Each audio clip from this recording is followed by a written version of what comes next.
हा माझा भात खारट झालेला आहे, तर यापासून आपण बनवणार आहोत फोडणीचा भात.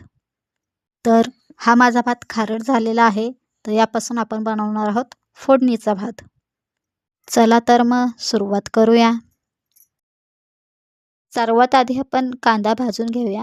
एक छोटा मध्यम आकाराचा कांदा बारीक करून घेतलेला आहे मी.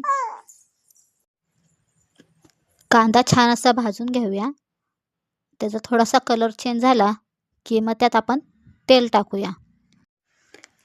तर कांदा भाजला आहे, आपण यात जिरे, मोहरी आणि कढीपत्ता घालून मिक्स करूया. तर आपला जिरे, मोहरी आणि कढीपत्ता चांगला भाजला गेला आहे. यात आपण हिरवी मिरची घालूया. भाताचा खारटपणा घालवण्यासाठी हिरवी मिरची बेस्ट आहे आणि आपण जेवढा भात खारट असेल तेवढी जास्त मिरची घालायची. तर हिरवी मिरची घालून सुद्धा आपण छान मिक्स करून घेतलं आहे आणि मिरची सुद्धा भाजली आहे. कोथिंबीर सोबत मी हळद सुद्धा घातली आहे, ती सुद्धा छान त्यासोबत मिक्स होईल.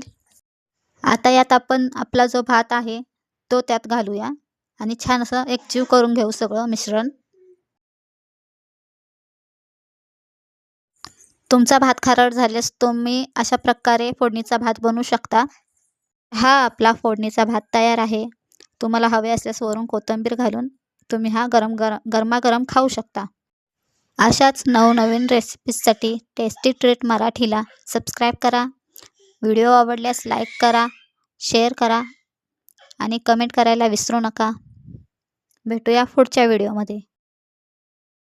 Like, share and subscribe.